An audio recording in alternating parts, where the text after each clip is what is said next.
TGV, très grande GV, très grande vitesse. Hello everyone! TGV, verrou. Welcome to 2020. This is insane that we're even saying welcome to 2020. It is your host, conductor, founder, and president of the American Rail Club, Demetrius Villa. Welcome to a new year, welcome to a new decade. I know it's been a while. Yeah, people are saying I should shave this beard. I don't know. I wanted to try it. I don't know. I gotta take a haircut, that's for sure. That's definitely something I need. So, let's get all funky here. We got song on right now is Hot Heels TGV by Luigi Donatello. I'm gonna put that in the link over here. Cool beats for the new decade.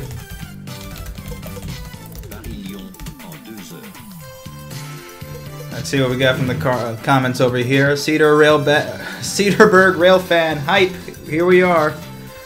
Hello Alpha. Hello Moises Nunez. Not Ruiz Railroad. Hello. JA, I have not been getting notifications. Just got this and seeing you posting. Well, thank you. Alrighty. I've saved my beard off and I had to cut my hair, son. David Mitchell. What did I miss? Not much. Gonna have a coconut LaCroix here. Been having these for a good time. So, hello CTR Lee. So what we are talking about today, we are talking about some of the best things of this decade, some of the next things that we're seeing in the coming decade, and some of the things we'll talk about. What were your big, your big highlights of 2019, of the 2010s, and what do you expect to see for the 2020s? So we're gonna have a nice open discussion here. It's gonna be some fun. We're gonna have some music. It's gonna be great. So chill out. It's nice. It's Friday. We're gonna stay in, have some drinks, have some food, get some video games afterwards. Whatever you want to do. Here we are. So let's go on in. We're gonna just talk about probably one of the first things that was the biggest thing for me this year was Virgin Trains, the 3 news stations that are gonna be opening soon. So that's gonna be up in the 2020s. I know someone here said about Texas Central is officially starting construction this year in 2020. That's another thing I will be talking about as well, because that I think is probably one of the biggest things going on.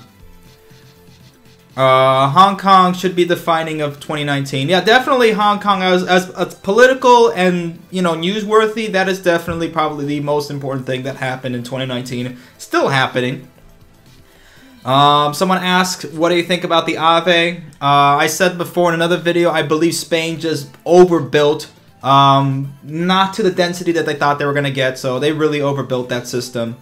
I mean, some of the lines work from Madrid to Barcelona, but, the other lines, not so much.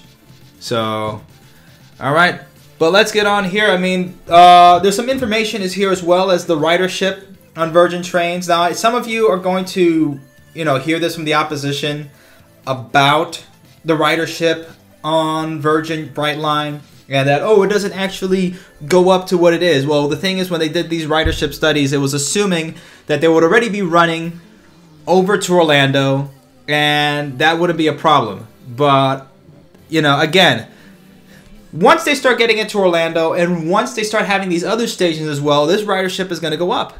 I mean, that's just basically what it is. So, projected revenue, again, it takes time for these projects to go.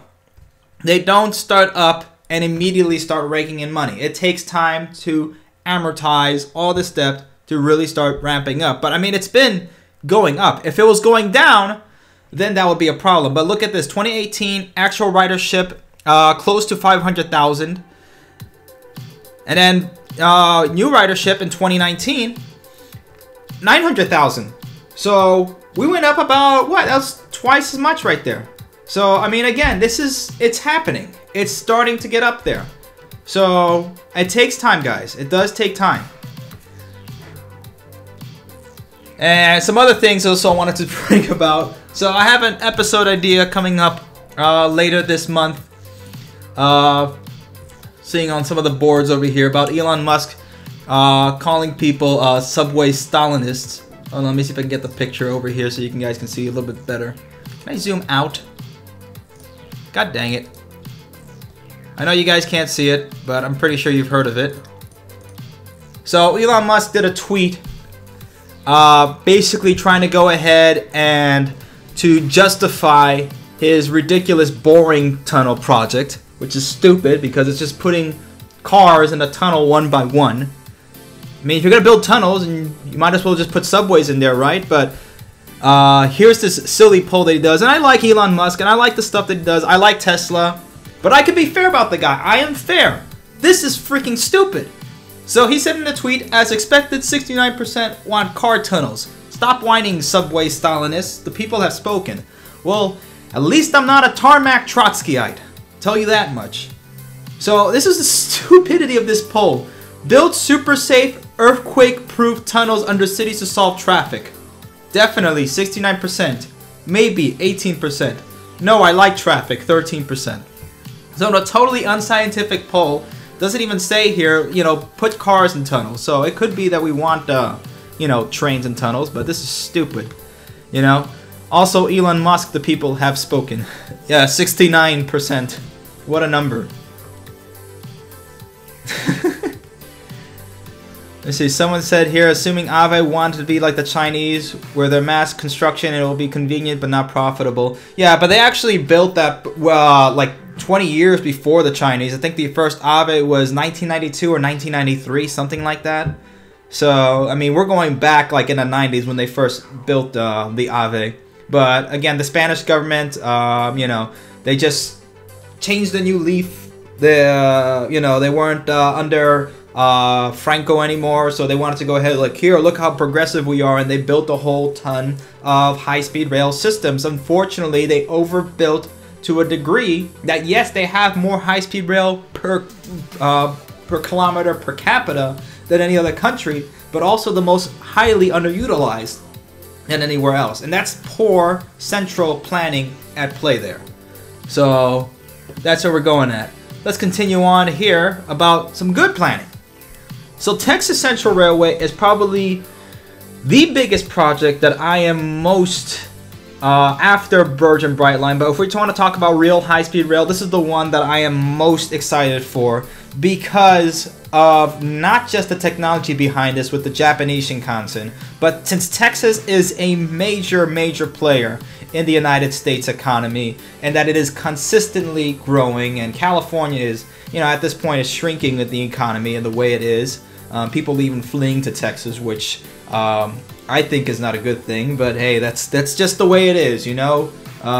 People bring California politics to Texas, but regardless, this is a good thing because not only is it a private company running it, not only is the Japanese government and Japanese Central Railway also supporting and trying to see if they can help to put this up, but between two of the biggest growing cities in America, Dallas and Houston, in 90 minutes at 220 miles an hour or close to that, or 205 miles an hour, regardless, this is a massive project that is going to connect and also, you know, make a ton of money in the long term as well.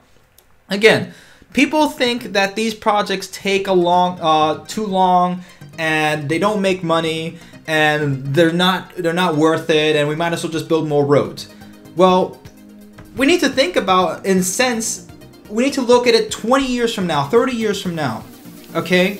That's why the Shinkansen worked over in Japan, was because they weren't thinking short term, they were thinking long term, and they're not stuck in our country that's, you know, regulatory capture where we can't really build high-speed rail as quick as we want to, and we're stuck building highways. So this is a really good thing.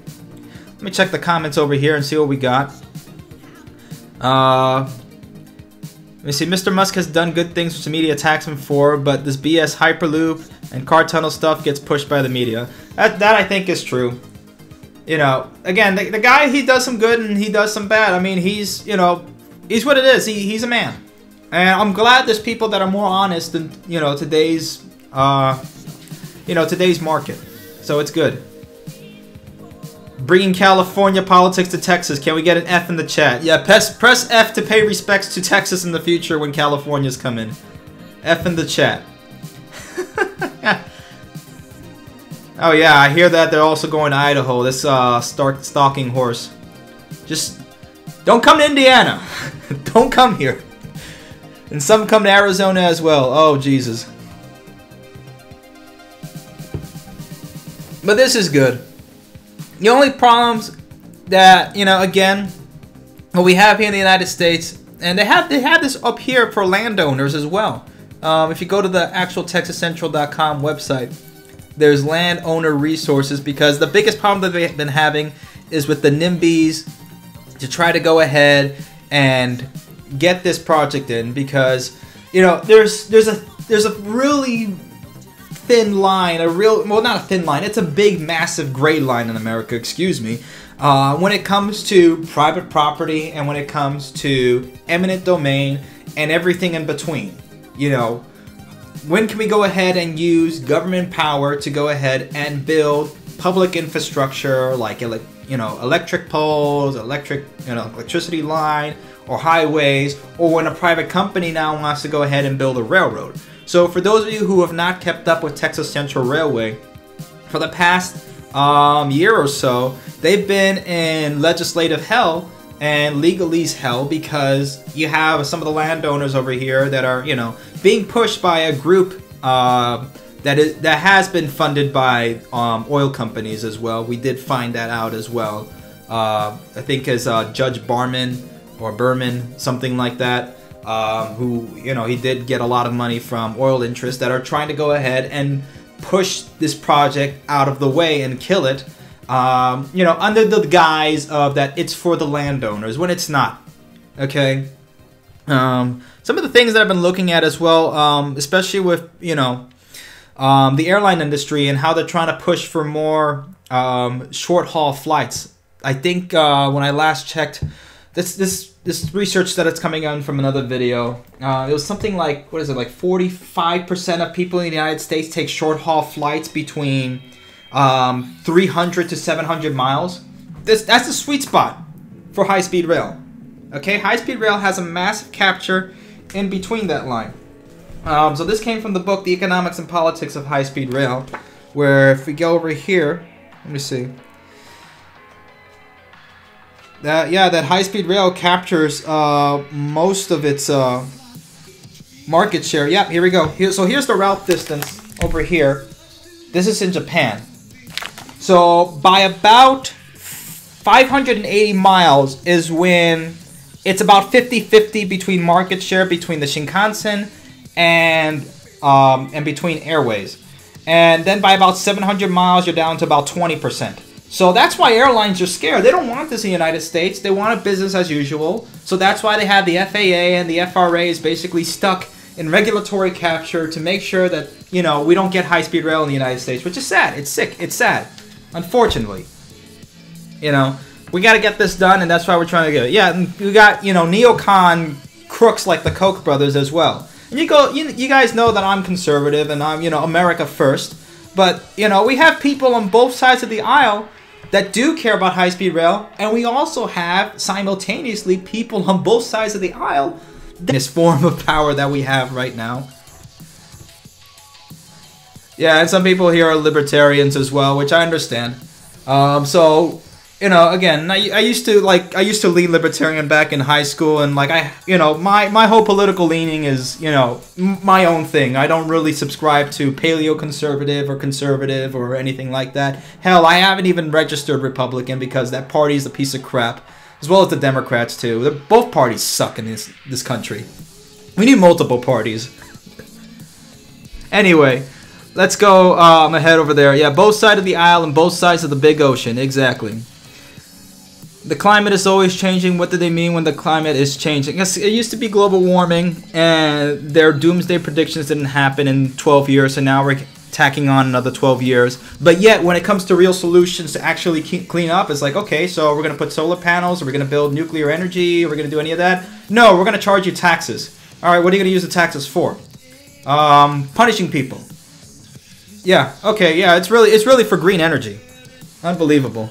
Yeah, somebody said Demetriusism. I should just start my own party, the Party of Demetrius. It sounds like some ancient Greek party. who wants to join the Demetrius party. So here's something cool that came out in November. Today, developers announced a new agreement with a company that builds rail systems, and we're getting an updated look. So here's the new station where it's going to be. So the new station is going to be, well, of course, malls across America. These C-class malls are basically dying off because people are going to these larger A-class malls. So for those of you who don't know, there's like 3 tiers of mall in the United States. It's A, B, and C. A tiers of stuff like Aventura Mall, Mall of the Americas, the big massive malls that just don't stop growing. Then you have these like, you know, suburban malls that are, you know, kind of dead. So this one's right outside of Houston, which, again, I'm not too privy about this location. If they wanted to build a bullet train station, they should have pushed as far as they could to build it in the center of Houston to get this done. But it's what it is. So, I mean, hopefully we're getting there. Someone asked me, what are your thoughts on apolitical like the voluntarists? I mean, I don't really have much of an opinion on that, but, you know, I agree. If people are apolitical, I don't blame them, especially now in this environment. But anyway, back to the station. So this station is in between the major highways over here, so they got connections. And this is what it's supposed to look like, which I think is pretty nice. So it's akin to some of the stations that you see over in Japan, these beautiful looking stations, futuristic, and images of what a brand new terminal here might look like, complete with an expansive concourse and lounge area. Looks a lot like Brightline. Begin and end. All right, this definitely looks like Brightline, very similar, except it's not kind of an open concourse like over here in this area where in Brightline it kind of is. If you guys have seen the Brightline station in Miami Central, it's a, you know, a beautiful open station, and we were there as a hangout at ARC during Christmas time, or right after Christmas. We had a great time there. Yeah, they probably will have a mall in the station. That's from Grambo. They will have a mall in the station. If they're smart, they will. They'll have shopping. They'll have restaurants. Just like Miami Central. They're not dumb. The Japanese are not dumb people at all. They're bankrolling a lot of money into this. Japan Rail Central is the one that's really pushing to get this to happen. And then you have the amazing people over at Texas Central that are really going ahead to make this happen. Well, although like most elements in the multi-billion-dollar project, things are subject to change. While it seems like it's taking a long time, much of the work goes into the project before the first shovel ever goes into the ground. Yeah. Project spokesperson. So that's the thing. A lot of the work right now is trying to get like a lot of this land in between. So in the Central Valley of Texas, there's a lot of opposition, again, like I said before. So, I mean, I've been looking at the comments over here. Someone said there should be a Hebe Express grocery store on that station, and he was saying the experience that he had in Japan is like they had grocery store stations, which he had. If you look at our videos of the Shinkansen, which, by the way, that's another thing that happened this year. Our channel is just growing, but we'll go into that as well. But you go into the stations in Japan, they have express stores or little miniature 7-Elevens and stuff like that where you can go ahead, get some Ekiben, get some, you know, get some food, or if you want to drink something, go ahead, grab some drinks, get on the train, have a nice ride. You're comfy, you're relaxed. If you want to get up, you can go ahead and get up and go wherever the hell you want to please. You're not like in an airplane where you're like scrunched there like goblins for the whole entire time on the airplane. You can't move. You're stuck in there. You get lucky if they throw you, you know, they throw you peanuts and freaking Stroop waffles at this point. And then they give you a little glass of little ginger ale or water if you get lucky and you're there holding it while the airplane's going crazy. Or if you're on a 737 MAX, you're going down like this on the 737 MAX. So, you know, it all depends.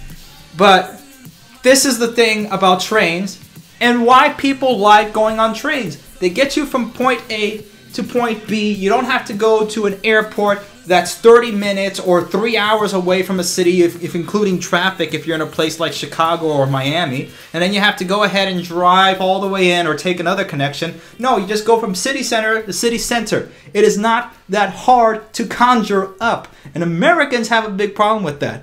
Not all Americans, but some Americans. Especially people like these NIMBYs, like this one over here, Daryl Gonzalez.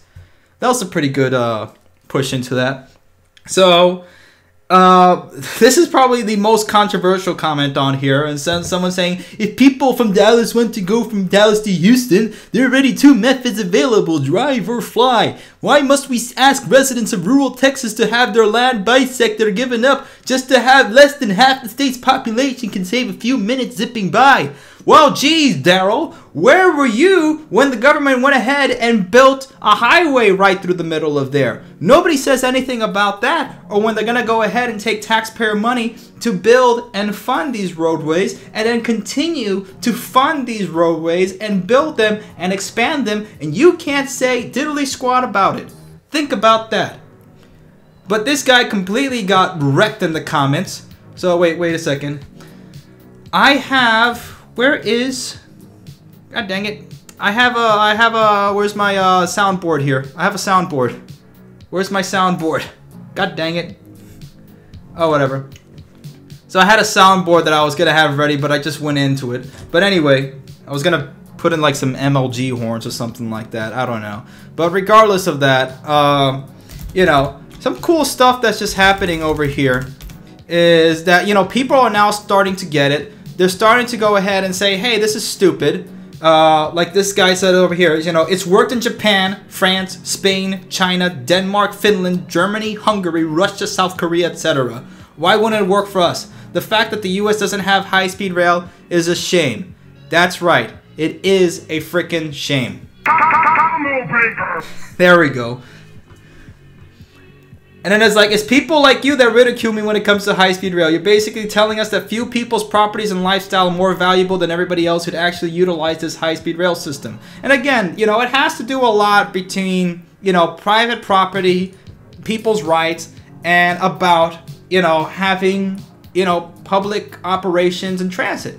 I get that, and that's the reason why we can have debate about this. Look, if I was living in Texas and brand spanking new high-speed rail line, one of these dang fangled new high-speed rail lines was going to come in, and they were going to offer me, you know, with Japanese money coming in, I say, sure thing. I'm going to give you, you're going to give me a blank check, then I'm going to go ahead, you're going to go ahead and pay for that, whatever I please. And that's it. I would just be at the office every day just asking them for a blank check, and then they'll go ahead and sign that blank check. I would make money from this. It's simple. There's a way that you can be able to go ahead, even in libertarian terms or in whatever terms that you want in private property, you can go ahead and say, well, gee, we can have a fair trade and a fair system with this. It's silly. It's stupid. You know? And then this guy just basically got mad because he's getting wrecked. Someone said it here about Brightline and how they're already moving ahead while, you know, you guys are already stuck in frickin' 1970s over here. Daryl Gonzalez, you're entitled to my opinion. I have mine. Have a nice day.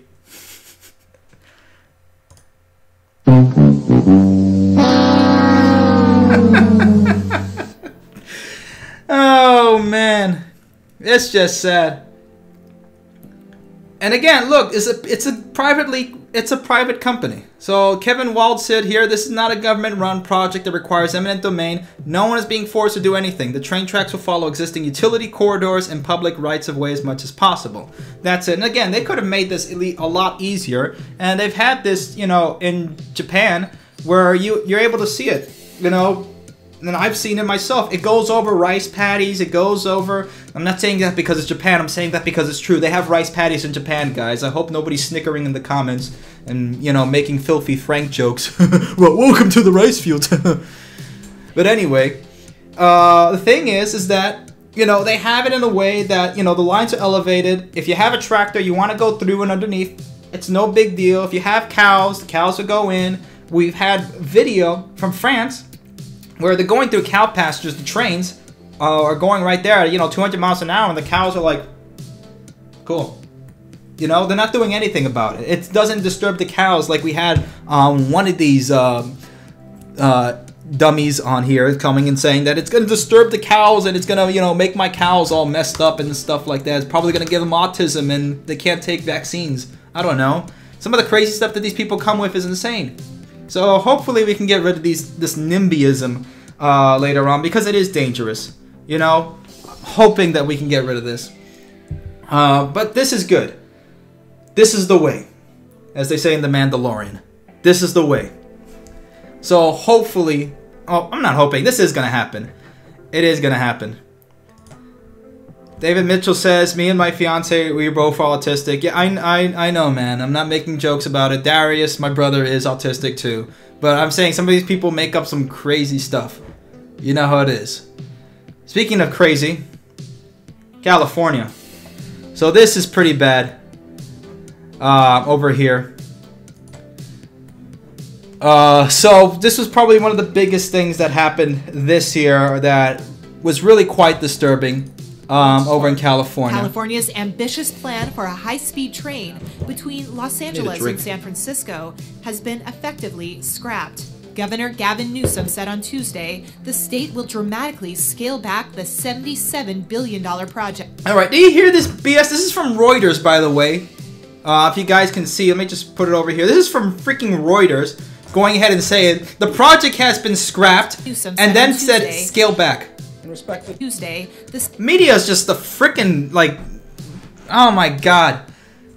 Media is just completely lying about this. Look, she just said it here. The project has been scrapped, been effectively scrapped. Governor Gavin Newsom said on Tuesday the state will dramatically scale back the $77 billion project. In the next sentence, she just said they'll scale back. You can't scrap something that's being scaled back. Do you not understand English? Oh, no. Oh, my God. Wait.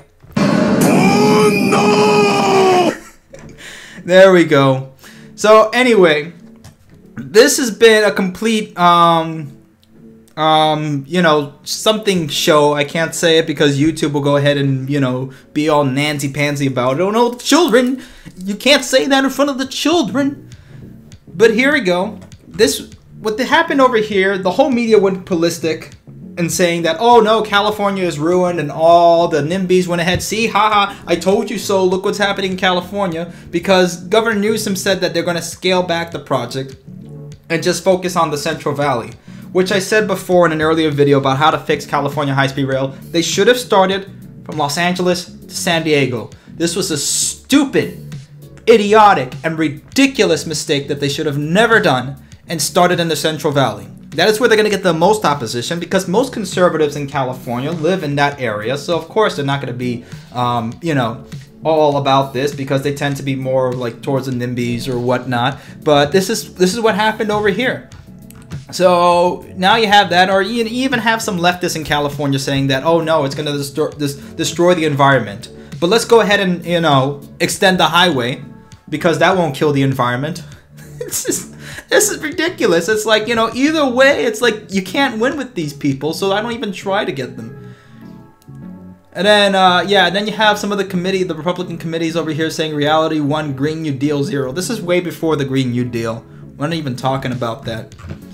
But this whole entire thing has brought up this year in 2019, or I'm sorry, last year in 2019, about, oh, you know, this is how high-speed rail will fail, but it's really not. It's really just more of a California stuff. So during the Patreon hangout, which, by the way, if you are on our Patreon, all Patrons are invited to a patron-only hangout, a Google Hangout or Google Meet at this point, with me, where you can talk with me directly, we can have fun and, you know, talk more directly, and it's more private, and, you know, you don't have to text and type everything over here, and hopefully you get lucky if I be able to see you, and which I do, I get to most of everybody.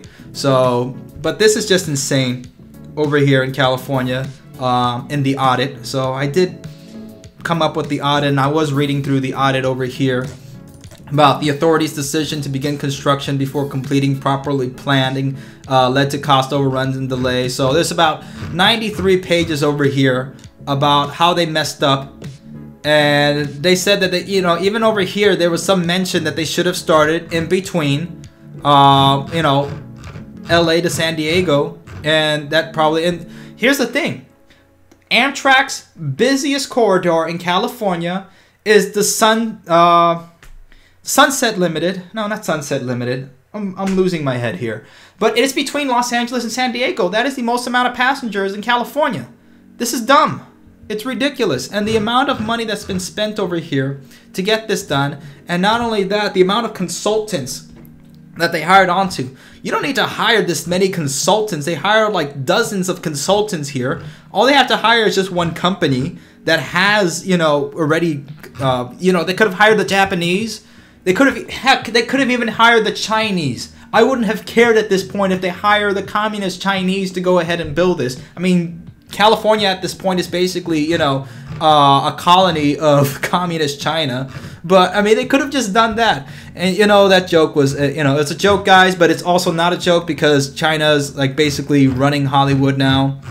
It's true. I mean, they do own a lot of these studios now, and that's been happening. But it's just insane that, you know, the amount of money. Yes, Rennell reads the Pacific Surfliner. Thank you, Rennell. That's exactly the one I was saying. So the Pacific Surfliner is the one that runs between Los Angeles and San Diego. It is Amtrak's, one of the top corridors in Amtrak in all the country.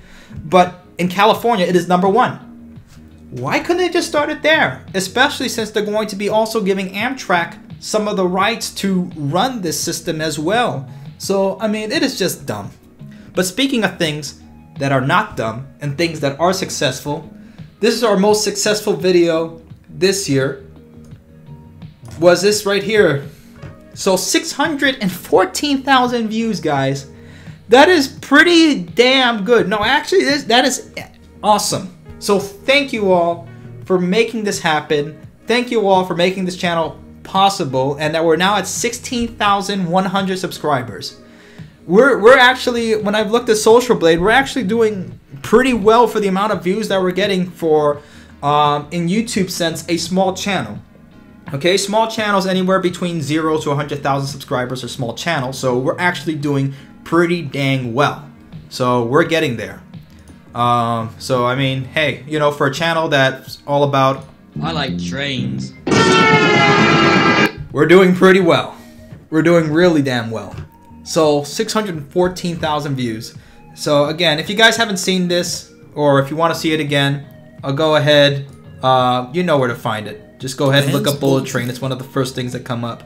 But over here, I mean, we done something where no other video on YouTube has done, is going into the history of the Bullet Train. And some people actually started to copy it. I know Visual Politic also kind of copied this like a month ago, talking about the Shinkansen, and also the one in China. So funny enough, I mean, you know, if you can't beat them, join them. So I mean, those are larger channels that are looking at what we're doing and doing this. So I mean, this was great, and I love looking back at this too, and looking back at this trip over in Japan. It was awesome, and you know, hanging out with, you know, your best buds, and going over here and, you know, seeing a country that you've always wanted to go to. You know, traveling is just fantastic, guys. You know, if you do get a chance to go and travel, please do it. So that's where we're, you know, again, this is, you know, the fruits of our labor, and hopefully we can go again. I don't want to go in 2020 to Japan because it's going to be nuts. They should not have done the Olympics in the summer. They even said in, back in '64 they were pushing the Summer Olympics to October because they didn't want people to melt. So any of you is going to Japan in the Summer Olympics, best of luck. Yes, it was about Spanish HSR. Sorry, that's what it was about. Yeah, and that's where I got some of the information about Spain's density and whatnot, and the problems with the Spanish Ave. Michael asked here, would you try the Spanish Ave? I absolutely would, especially since I have Spanish ancestry. I mean, why wouldn't it not? So I would love to go there. You know, maybe go to León, Asturias, which, you know, a lot of my ancestry is up in Asturias. So I mean, that would be nice. Someone said, my way of traveling going in dead winter to Wisconsin. Can't wait to go summer in Alabama. That's public transportation, Belgium. Hey, come to Indiana, man. Yeah, that's another thing. So if you guys have not gone to Transport Central yet, this is our Discord server, where we're also going to be having contests as well. So Transport Central actually today turns 2. It is the 2nd anniversary of Transport Central. So please go ahead and join the Discord server. I'll also be, you know, I'm actually popping up more on Discord than on Facebook because the crowd's more fun on Discord, okay? I mean, you know, Facebook has its own thing, but Discord is just more fun and it's easier to get to on the go, and it's not as much pressure as Facebook, and nobody gets into crazy arguments and tries to kill each other like on Facebook. The other great thing that happened this year, Amtrak had its best year. This is its record year, record ridership, and probably by 2020 it will probably break a profit. Now again, we had some problems the way that Amtrak is getting there, including cutting the dining cars and some more controversial plans that they have to, you know, cut off some of these long distance lines, which again is a good and a bad thing. Some of these long distance lines, they don't really serve that many people. They don't make that much money, and they're more of a burden on Amtrak and probably the country than they are of actually being a positive thing.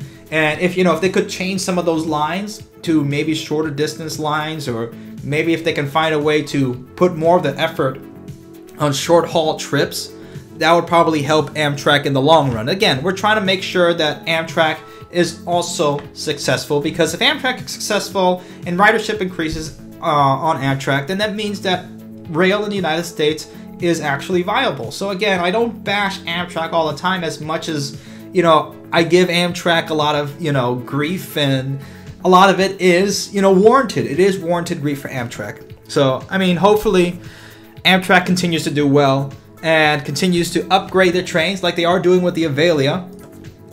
So this is what will be replacing the Acela Express over the Northeast Corridor.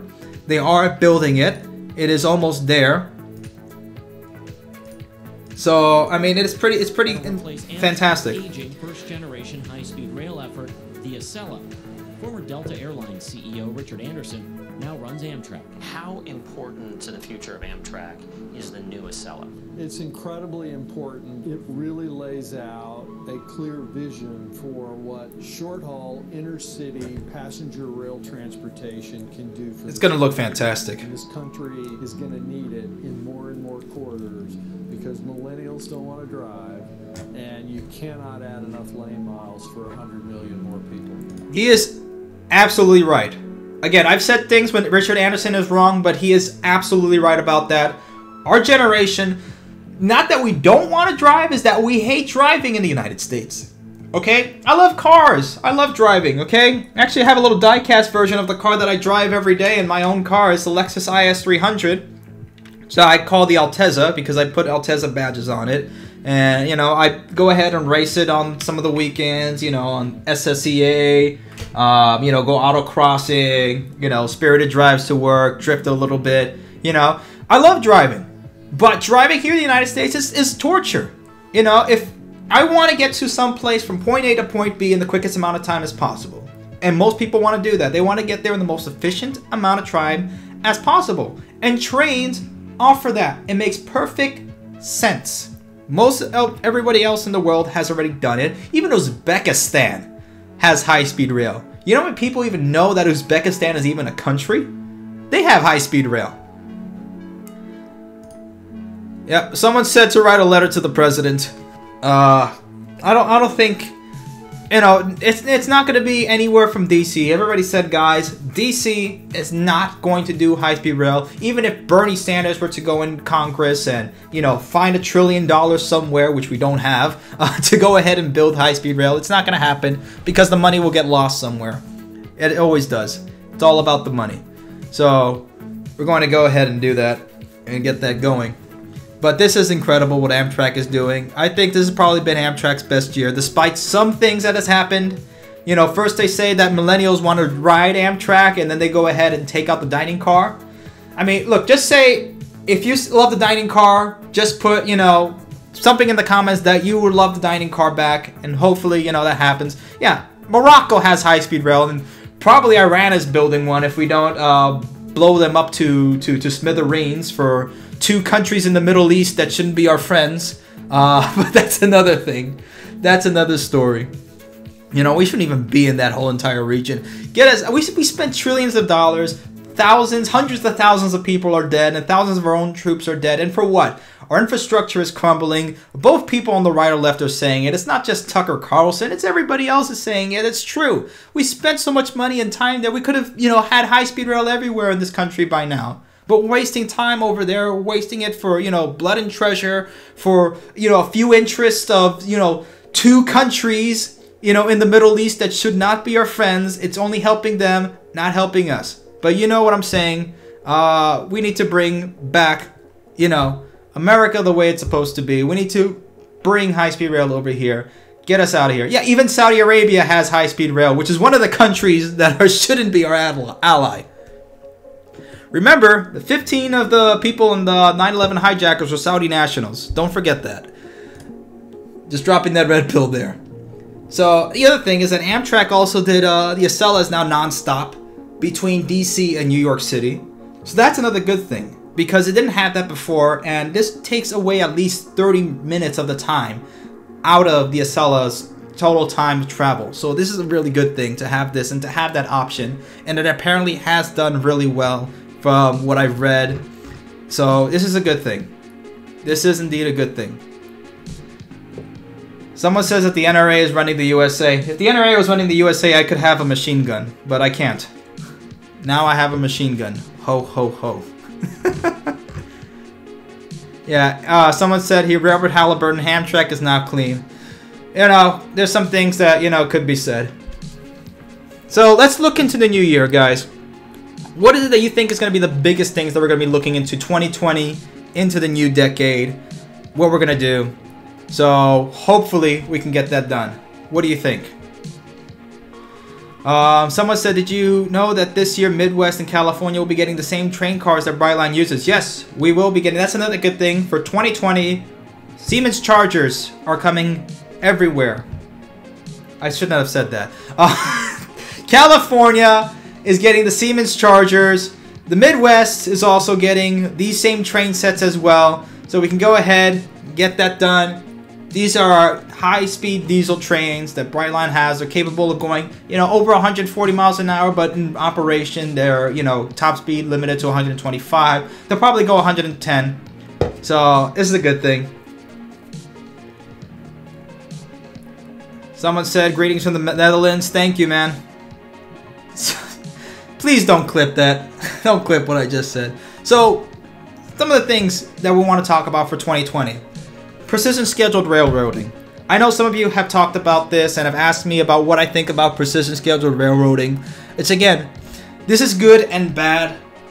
It really is. What they're trying to do is just lean production or lean management, but they're calling it precision scheduled railroading because it's a more, how would you say it, a cooler term. You know, let's put it that way. But in actuality, a lot of it is really just a lot of cost cutting. Especially now since the economy is starting to slow down, which it happens. We're in a cycle. We're probably going to hit a recession somewhere between 2022 and 2023. You know, that's not me. That's a lot of other experts that I'm reading on and looking at the way that the Federal Reserve rates usually go. That's what usually happens. When they raise the rates and then cut them down, usually recession follows. But that's just the way things are. But precision scheduled railroading, that's something we want to talk about, and really how this is really going to turn out in 2020, because 2020 is really where this is going to go, and either fail terribly and really mess up the economy, or just continue on. So this is a critical year, because if it falls down in 2020, the whole dominoes fall down, it's going to really hurt the economy. Yeah, stalking horses, right? Yeah, this Hunter Harrison was a guy, he was a railroad guy that really came up with the whole thing of precision scheduled railroading. It's basically just lean management, that's all it is. Someone said get ready for the Boogaloo. If you don't have ammo now, better start getting it. I don't think that's going to happen to that extent. I really don't. I mean, you look at what's going on in other countries. I mean, they're having it worse in Venezuela. They're having it worse over in Hong Kong. Then again, those countries don't have a Second Amendment like we do here in the United States. So I don't know. You know, I'm hoping it doesn't happen. You know, if it does, you know, again, this is something that we should have been on as a populace to really stop. But, you know, that's just the way things go, friends. That's just history. Some other things that are also happening are the openings of new railroad lines as well this year. So some of the websites that I go to, this is one of them, Transport Politic. It's run by Yona Freemark. He hasn't gone ahead and updated this in a while. He's been really off this entire year. He's maybe made like 5 or 6 posts, including this one for the year 2019, which is kind of weird. He was very active back in 2018 and 17. But some of the rail lines that are opening up, let's see, there's a list here of other projects under construction in 2019 but opening later in 2020. Again, this list isn't exactly up to date, but go ahead and check it out so you can see what's going on in your area. I know over here in Indianapolis, in our area, we have the bus rapid transit line, which I will be doing an episode as well. I have a couple of contacts that work over in Indigo, so maybe we can get some stuff happening there. So they do have a bus rapid transit, which is it's an electric bus, fully electric bus, which I think is pretty cool. You know, again, it's transit, and you know, the city of Indianapolis was not going to go for light rail transit. They went ahead and banned the use of light rail transit, so this was the only way they could get around and skirt that law, which is kind of dumb. It is dumb. They could have just gone ahead and gone through light rail and have that there. Indianapolis used to have a light rail system back in the days of yore, and they used to be, they're still called, the nickname of Indianapolis is Railroad City, because that was where the world's first Union Station was, because it is the crossroads of America. So, and I still think it is probably one of the most important and undervalued gems in America when it comes to building high-speed rail and infrastructure. It is so centrally located. It is insane the amount of opportunity that can be in there. But check this out, you know, heavy rail in Chicago, the red and purple lines trying to get done by 2025. Honolulu rail transit, they've been working on that for a while. 2025, LAX. Over in Mexico, again, this is all for North America. Some people do consider Mexico part of North America. It is geographically there. So, you know, Linea 12 Extensione, 153 miles extension, you know. Montreal, I don't speak French, but the Rousseau Express Metropolitan, I think that's how you say it, by 2023. Toronto, that's something I can say. The Scarborough Subway Extension, 2026. The Washington Silver Line Phase 2, 2020. So that's going to be good. We got Boston, Los Angeles, Minneapolis, Monterey, Ottawa, San Diego, Seattle, Toronto, and Washington, all doing light rail transit within this decade, early 2020, 2021, 2022. So this is going to be pretty cool. Streetcars, commuter rail, Dallas, Denver, Monterey, New Jersey, New York, Philly, San Bernardino, Toronto. So stuff is happening. Ruben said cries in French. I know, man. And I'm part French. My middle name is Jovan, which is, you know, French, but I never learned that language. I lived in Miami, man. We needed to learn Spanish. You can't get anywhere without Spanish in Miami. Yeah, and Indianapolis is quite it's actually one of the most walkable cities in the United States. I'm very impressed with, you know, going around there. They have cleaned up in the last 2 years or so. The city looks fantastic. You know, you have these wide sidewalks, which most cities in America should be having more wider sidewalks. That's how we've been able to get around to walk.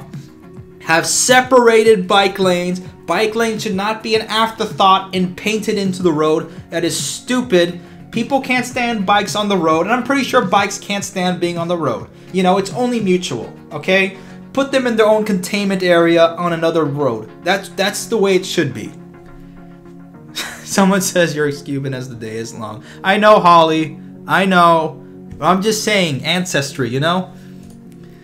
The other thing that's also going on is the Hyperloop is also going to start to have more skepticism rendered towards it, because it's true. This is something that has been promised for the longest of time. Oh yeah, we're gonna have Hyperloop, it's so easy, you know, my interns can build it, as Elon Musk said, and you know, Dirk Alborn saying that we're gonna build a Hyperloop by 2019 in Abu Dhabi, and it's gonna be done real quick. The year is 2020. India is a superpower, I think, by now, and there's no Hyperloop. This is from Bloomberg. Flying cars, Hyperloops, and other 2020 tech predictions that didn't pan out. Not as easy to see the future as companies make it to seem. So what's been going on? Virgin Hyperloop has basically been taking this silly little pod and showing it around and saying, look what we're going to do. Look what we're going to do. You know, nothing. You know, this stupid little science project that's in the middle of the desert that has only gone 288 miles an hour with nobody inside it. Meanwhile, we have trains that are going 300, 400 miles an hour, and all they can do is just this little science fair project. That's what it is. It's and for an overgrown science fair project that's getting billions of dollars. That's really what it is. Honestly, unbelievable.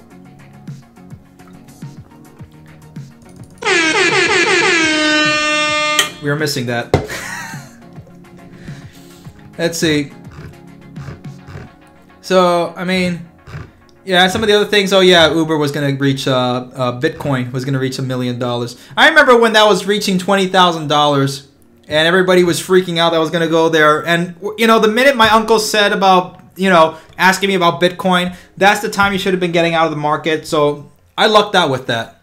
You know, not gonna say how much I made, but you know. So here's on Jalopnik. Hyperloop is the Midwest answers to a question no one asked.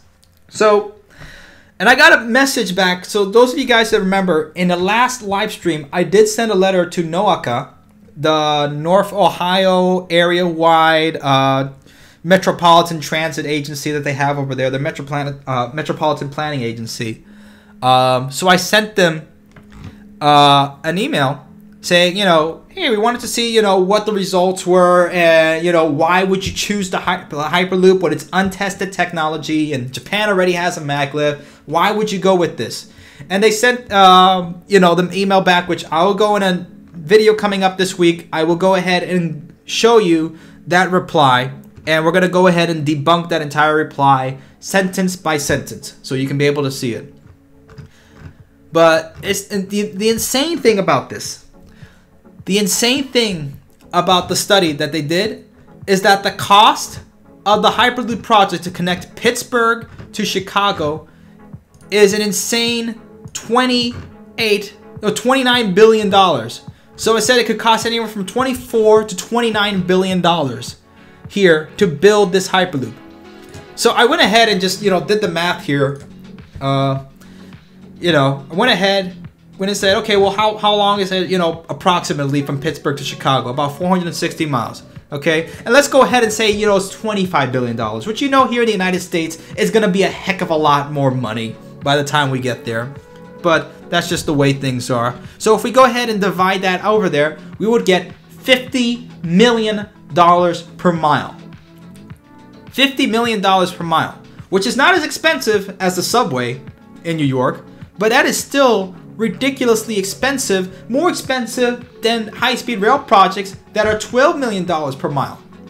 But they say they can be able to do this. Meanwhile, it's unproven tech. And let's not just talk about that. The capacity is the biggest problem with this. It is slow. It can't carry that many people than high-speed rail, because one N700 Shinkansen can go ahead and on there can hold 1,300 people. And you have these trains leaving every 5 minutes in Tokyo. This can only take every hour at max about 800 people. It can't even take that amount of traffic. You think this is gonna work over in Pittsburgh to Chicago? No, it's not gonna be able to hold that. You know, give it a Thanksgiving Day weekend, and you're gonna have everybody trying to crowd onto the Hyperloop pipes, and they're gonna all fall down and stuff. That's what's gonna happen.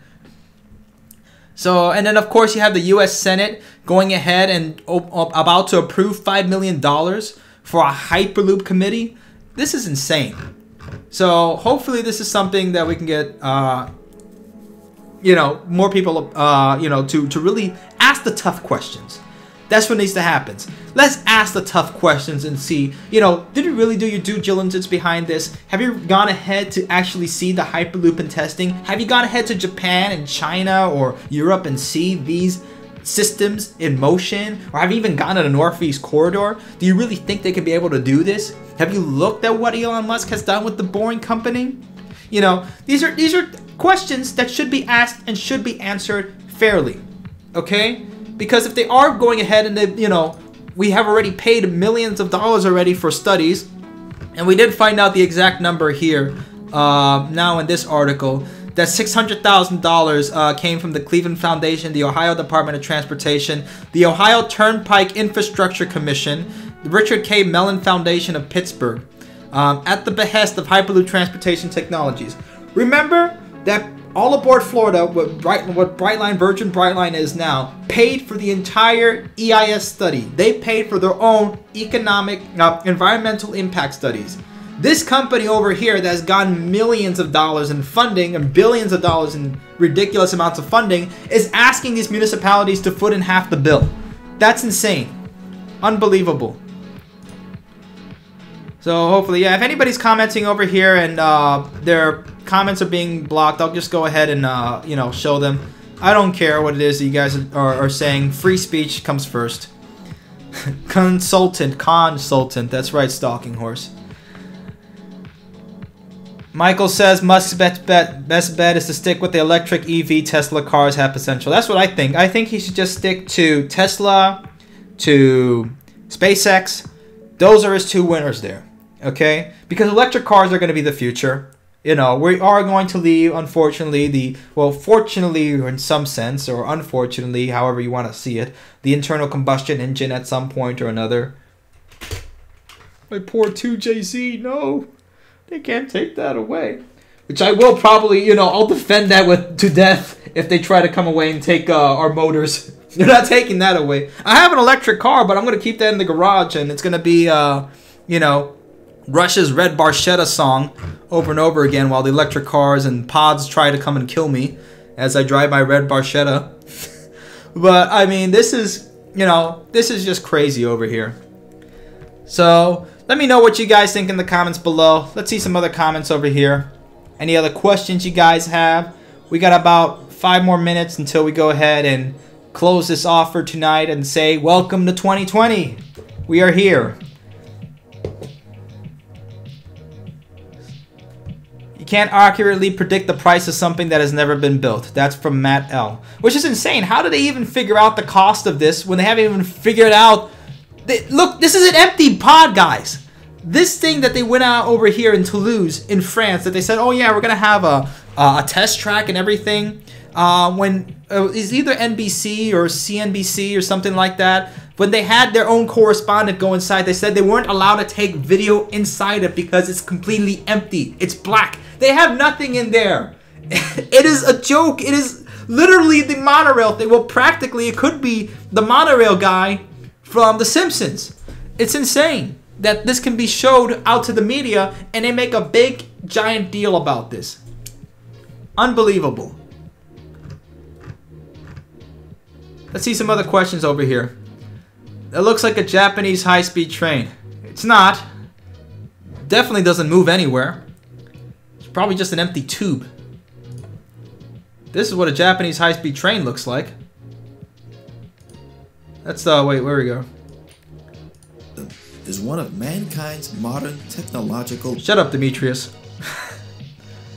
But this is just incredible, this whole entire system. That's the W7. This one's a nice looking train. I would love to ride the E5. That's my favorite looking train. I even got this over in Japan in one of the little stores. It was like a Happy Meal toy. This is the cool stuff they get over in Japan. They get Shinkansen Happy Meal toys. And what do we get here in America? We get new Star Wars Episode 9 toys.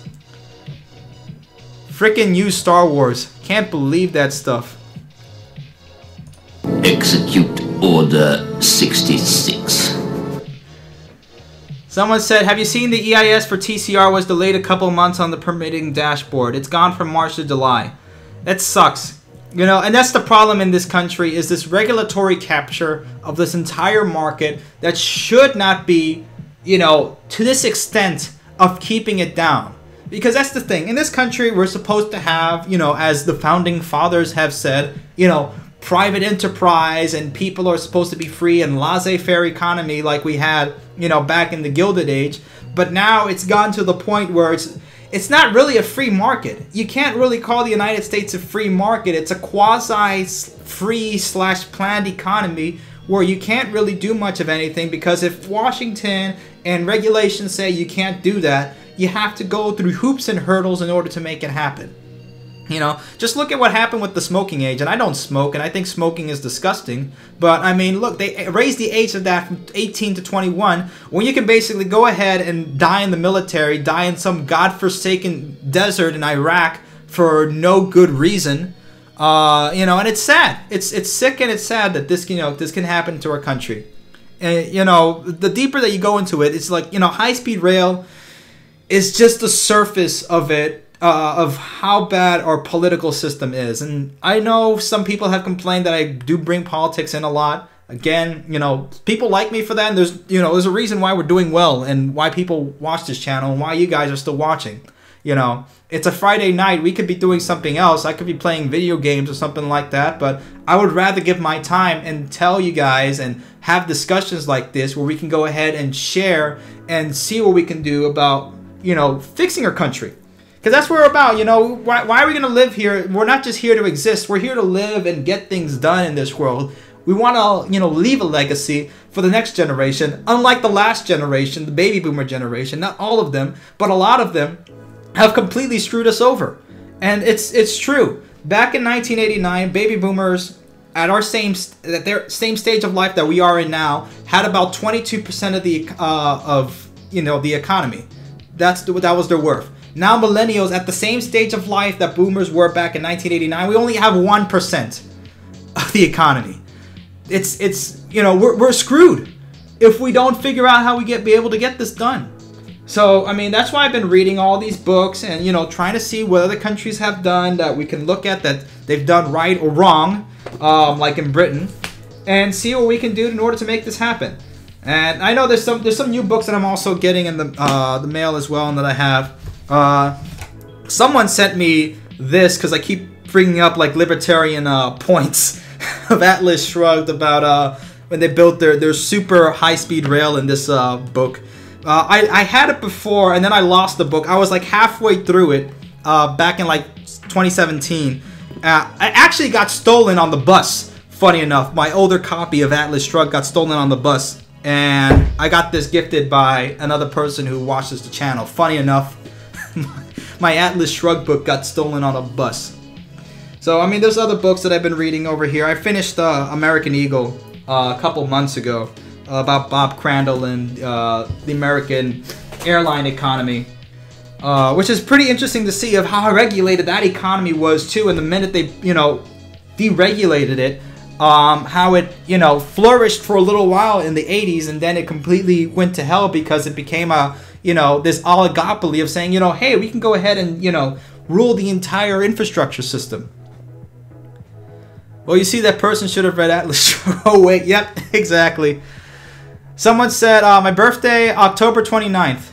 No, please don't send me Das Kapital. I've already listened to the audiobook. I wanted to slam something after that. God almighty. That and the Communist Manifesto, dear God. How was Karl Marx ever taken seriously? The USA destroyed the USA. It's unfortunate. You know, again, you know, these countries can be able to go ahead and enjoy these systems. It really hit me here.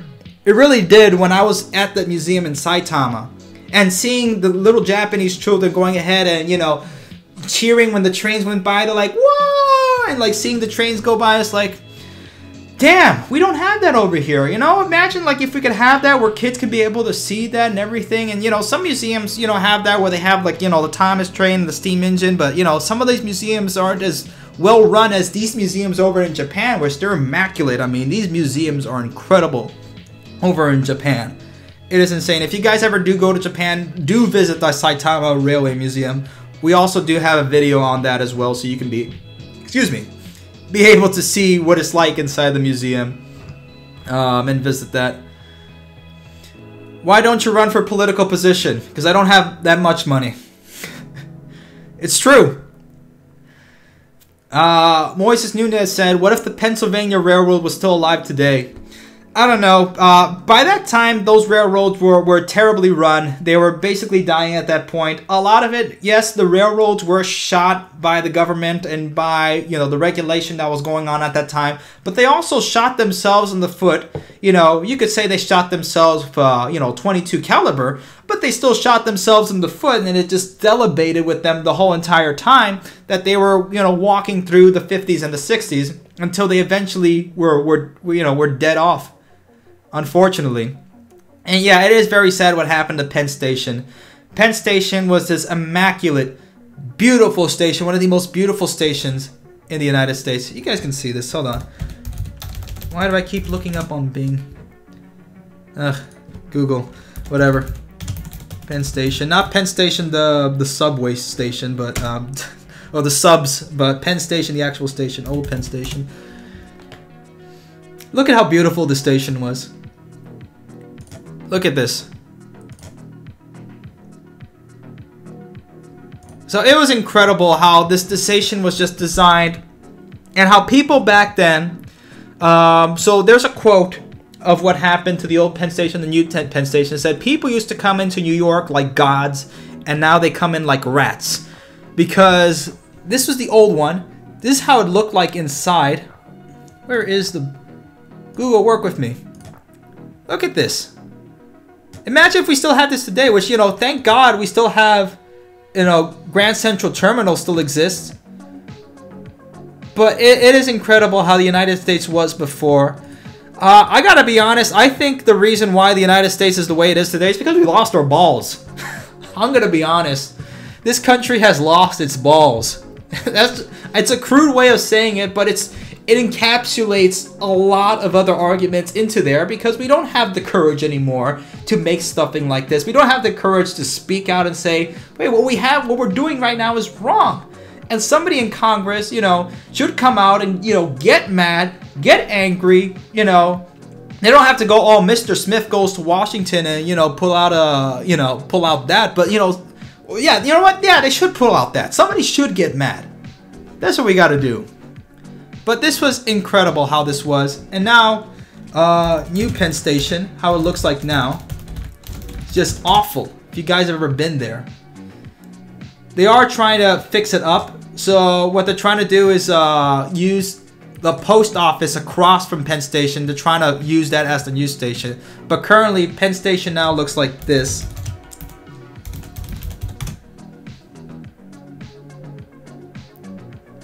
Let me see.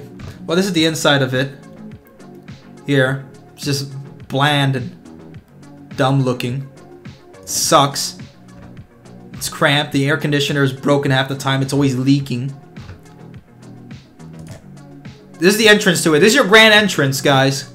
Your grand entrance to Penn Station. One of the busiest stations, the busiest stations in the United States. It looks like that.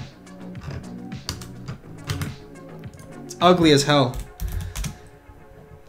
They're not giving me pictures of new Penn Station, and I don't blame it. I don't blame the internet.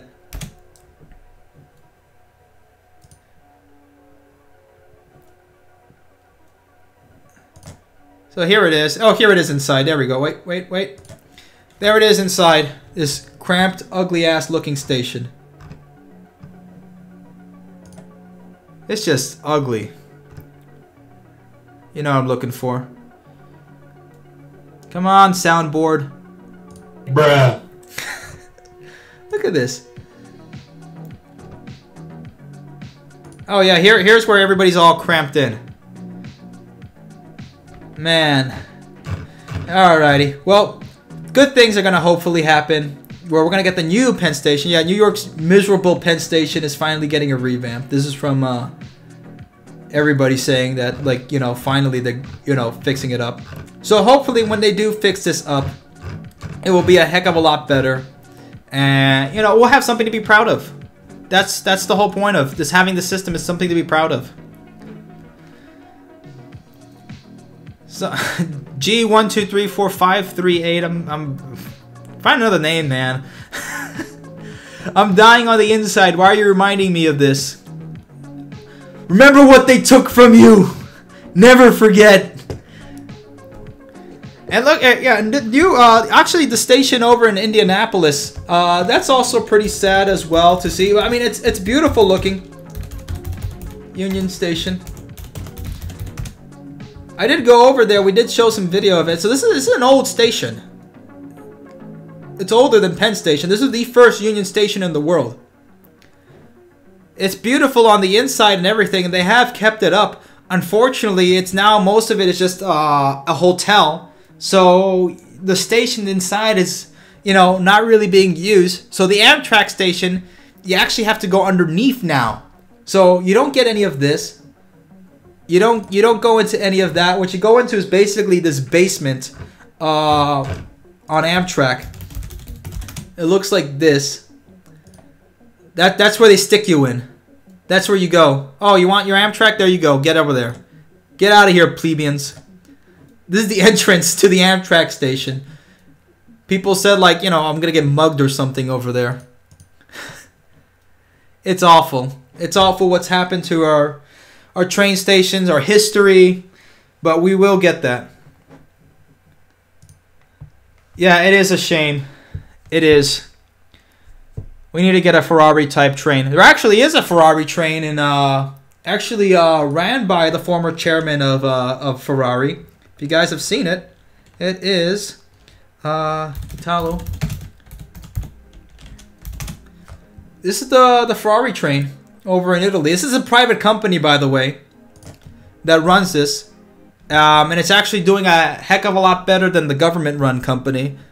It's actually competing directly with it on some of the lines here, so you can be able to see. So this is the government-run, the Freccia Rossa, the Red Arrow. And this is the Italo. So, yeah, you can basically go from Rome to Venice, which my parents at the time, when they went back in the 80s, on one of the trips to Italy in Europe, because they used to travel all the time. And, of course, I can't travel all the time because I don't have the amount of money that boomers had back then, god damn it. But they were going to go on a train to Venice from I think, from Florence. But the train operators were arguing back and forth, and they were delayed by 12 hours or something ridiculous like that in Italy. Unbelievable how the Italians run their system. But yet they have high-speed rail and we don't. When in Rome, go somewhere else. That's from Ruben. That's true. Alright, last questions, because we're going over time over here. I know we started 5 minutes late, but, you know, it's what it is. We're having fun here. We have 59 people watching. That's crazy. This is awesome. Look at this guy here, said. This is literally his name. Can you talk about what you think of the implications of Virgin taking over SoCal to Vegas and the way it might affect California HSR? That actually might change around California high-speed rail. So for those of you who don't know, we do have an episode that I do have lined up on Express West. So for those of you that don't know, Express West is a private company that's going to run between Victorville to Las Vegas, and then probably extended to Los Angeles or Palmdale. Yeah, that's the extension that they're trying to do, to Palmdale, California, to connect Los Angeles. So this is the map, so you can see what they're trying to do. You know, this is the critical part. They need to figure out this part over here. Once they figure out that part or find a way to connect over here to Los Angeles, then it's going to make bank. But from Las Vegas to Victorville, I mean, if people are already on the road and they've gotten an hour outside of LA and they're already getting to the traffic, you know, even I'm like, should I stop and then take the train and go to Las Vegas, or should I just keep going? That's the question they need to figure out. But once they do, and by the way, this was bought by Brightline now. So if you guys didn't know that, 2018, Brightline acquired the company, so they will be running that, and that will be full high-speed rail. They're not going the diesel route. They're going to build electrified lines. So if they do that, it will change the way that California is, and if it will succeed, it probably will change in the legislation and say, like, you know, hey, why don't we have these guys also run some portions of the high-speed rail line, and, you know, stuff like that. So hopefully it will change. It will be a positive. Again, if this comes in first, before California, it may actually reverse it and just go ahead and say, you know what, we shouldn't be doing it through government-run means. We should be having it more privatized throughout the United States, and that will serve it as an example as well for other routes to run as a privatized line. Brightline has a lot riding on this. This is a very big, massive. Like I said in that video before, about a year or 2 years ago. What they're going to do with this is going to be massive, and it will change the way we think about how we build high-speed rail in this country. Yeah, in 2030 there will be for sure high-speed rail. I mean, we were hoping by the 2020s we'll get some, but we probably will.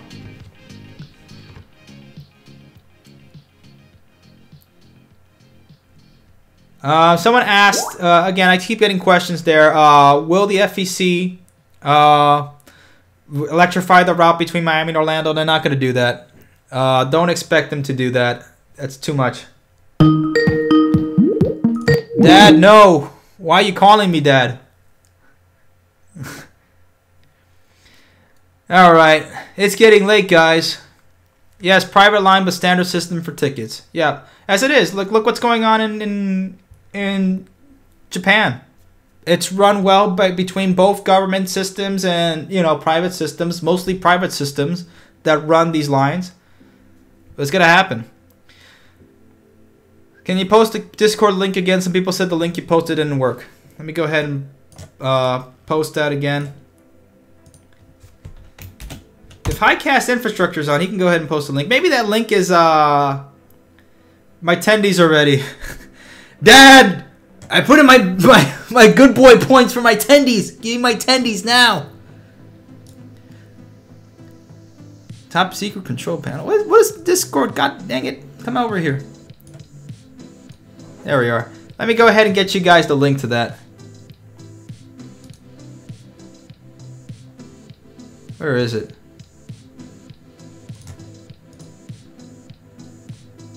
No. Ah, go away.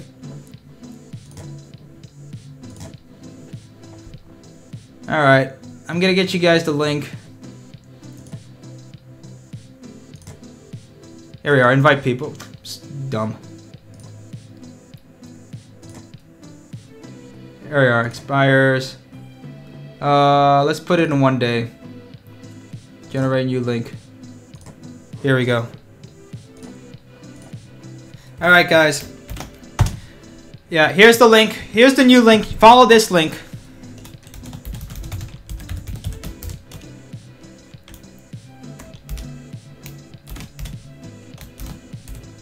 That one.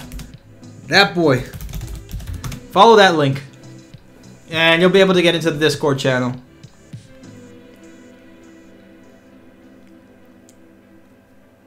Alright, last question, and then I'm off. Do you think Amtrak Lakeshore Limited will be electrified? It used to be, I think, yeah, it did used to be before, but are they going to electrify that? Amtrak is probably not going to be able to do that. They don't even have the capital available. If they can be able to get at least Amtrak profitable, so here's what I think. If they can get Amtrak in the black for 5 years and probably show some investors and saying, you know, hey, we've been profitable for this amount of time. We'd like to see if we can be able to get more funding outside of government sources because the government isn't giving us money and we're in this, you know, this messed up area that we're supposed to be running as a private company, but we're a government corporation to run this. Maybe we can get some, you know, some bonds or, you know, some stock options or something like that. If we can get some investment, can we go ahead and electrify and put in some capital investment to our lines? That way they can be able to go ahead and actually do that. But until that time, they're not going to be able to find the money to do it. They're not going to be able to do it. Unfortunately, that's the problem. All right, everyone. It's been great. It's been fun. We had a good time. We had some laughs. We're going to be working on, I got some other episodes coming in. We're talking about California and their defiance of the FRA. And we're going to have some other episodes coming as well. It's about the myths busting of high-speed rail in this country and about rail in this country. So this will be good. So, thank you all for watching. We will see you all again. And we'll end it like that. Goodbye for now, everyone. Take care. Welcome to 2020. Happy New Year. Have a good year. Enjoy it. Stay on board. Take care. I hope I don't get copyright struck for this. Take care, everyone.